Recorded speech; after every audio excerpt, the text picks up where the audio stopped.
Welcome to Leadership Speaking Radio, the podcast for leaders and change makers who want to learn how to communicate with impact, authenticity, and human connection to their peers, teams, and customers in order to build better relationships, better their bottom lines, and become better leaders. My name is Dr. Laura Penn. I'm the founder of the Leadership Speaking School, and I'm your host.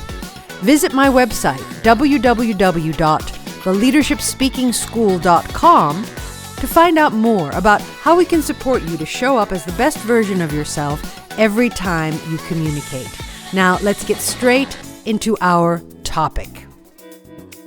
Ladies and gentlemen, welcome back to another episode of Leadership Speaking Radio. I'm so excited to be back with all of you.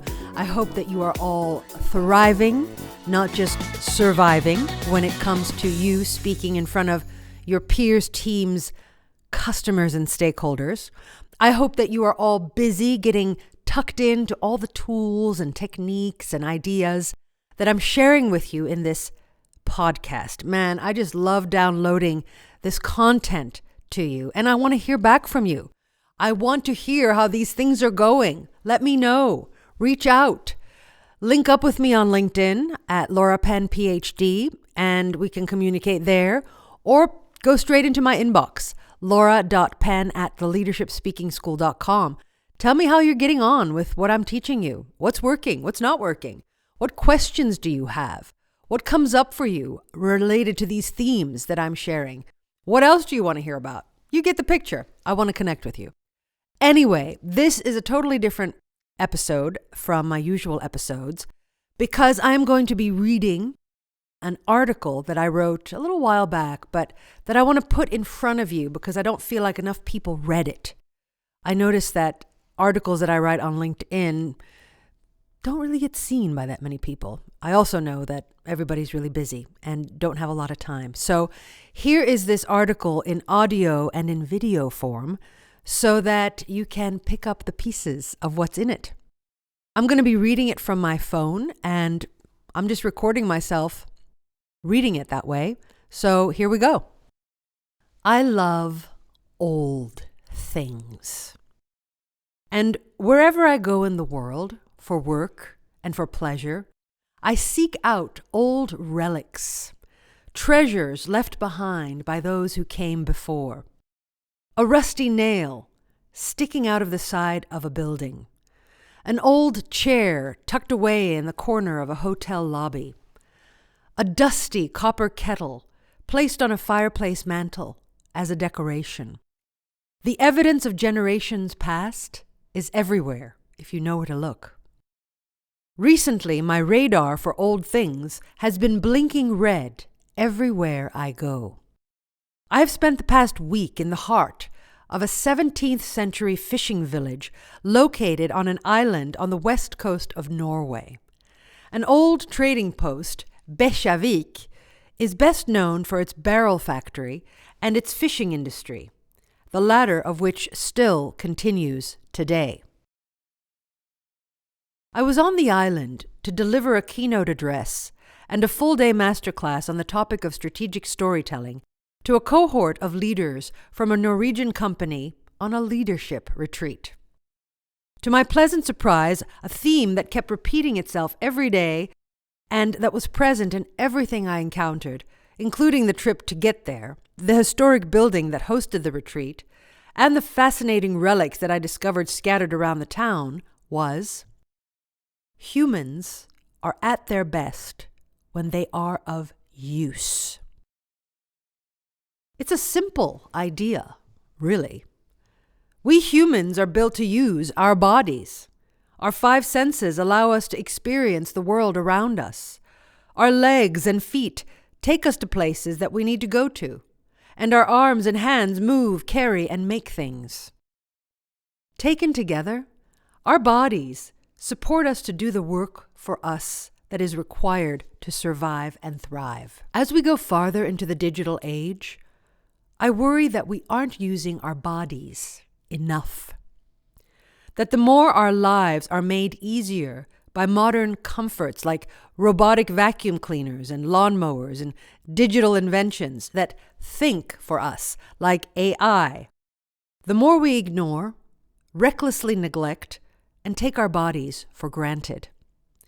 I see this alarming trend starkly represented in the field of communication. The heart of the problem is that humans are made to communicate.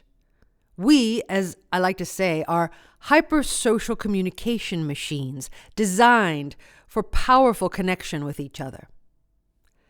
But as we continue to show up as floating heads in our virtual conversations, a template for online communication that most of the world has adopted as standard practice, and the more that we continue to sit for hours on end at our desks, working at computers, our bodies are becoming frozen. The effect constricts our breathing, which disengages our voices and shrinks our authentic presence, making us appear withdrawn when we communicate. If you're wondering what this looks and feels like, just remember the last time that you came in from the biting cold and tried to speak.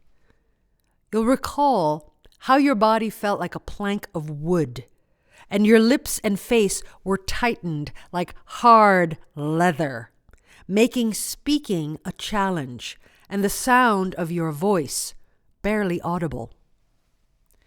Believe it or not, this exact effect is what I am seeing more and more of when I observe leaders, teams, and change makers around the world communicating. And by the way, the effect is not reserved for 25 to 65-year-olds. I see it even in teenagers, an alarming trend. So what to do? 3 things. Get back into your body as soon as possible. Do sports, walk a lot. A personal favorite habit of mine is that if I see stairs, I take the stairs instead of riding up the elevator or the escalator. Sign up for dance lessons. Get fit. Use a standing desk. Take movement breaks in between sitting down and working on your computer. Use a traditional vacuum cleaner and lawnmower. It's very satisfying to get the job done. And or do any other physical activity that gets you out of your head and into your body. Say yes to every speaking opportunity that comes your way. Get greedy and take advantage of every opportunity that you have to speak in front of others. When you do, you create a situation where you have to make choices about how you use your body when you communicate. Be bold, take risks, and dare to disrupt the status quo of being a talking head. If you're speaking online, stand instead of sit, and angle your camera to make your body visible from head to belly button, so that your arms and your hands can be seen on the screen by others. This small change will make a big difference for both you and your audience as you engage your communication machine the way that it was designed. And finally, if you're curious and a little bit nerdy like I am, become a relic hunter. You will be endlessly entertained and fascinated by the history that surrounds you. Look for out-of-place objects that are hidden in plain sight, seamlessly intermingled with the artifacts of modernity. Finding these treasures is a reminder about how earlier humans lived and how much they use their bodies in all things, from working to making things from scratch to communicating with others. Those who came before us used their bodies the way that they are designed. And my, oh my, how marvelous it is to know that your body is capable of so much. And thanks to the digital age, if you're creative about it, maybe even more. So that was my article, read to you here on this podcast. I wanted to read it so that that message could land and expand into your hearts and minds. What are you doing to be of use? How are you using your body the way it is designed? How do you feel that you are minimizing the use of your body, which prevents you from moving forward with your message, from connecting with your audiences? Maybe you're in more tension now because you're moving your body less. Maybe you're breathing less full breaths and you're less audible when you speak because there's less air when you talk. These are habits that have come to us through the digital age. Sitting down, typing, not moving the body, floating heads, everything that I've just described in this article. So it's our job as leadership speakers to disrupt that status quo. If we care about making our messages matter, if we care about touching the hearts, minds, and ears of our listeners, there's work to be done. Roll up your shirt sleeves, ladies and gentlemen, if you feel called to do this work. Disrupt the status quo of being frozen and activate yourselves. Get out of inertia and get into action. Move your body, stand. Use your amazing communication machine the way it was designed. Your hands, your arms, all of your amazing 43 facial muscles when you are talking. Your articulation, the angles of your head, where your feet are pointed. All of your body is used as an instrument for communication to enhance, build trust, to engage those people around you, to build community. That's what our bodies are there for us to communicate in order to build community. So that's my invitation to you. Get yourself into being of use. Get your bodies back into being of use. And thrive. Don't just survive when you speak to others. That's all for now. Well, I hope you've enjoyed this short episode as much as I enjoyed delivering it and reading it to you.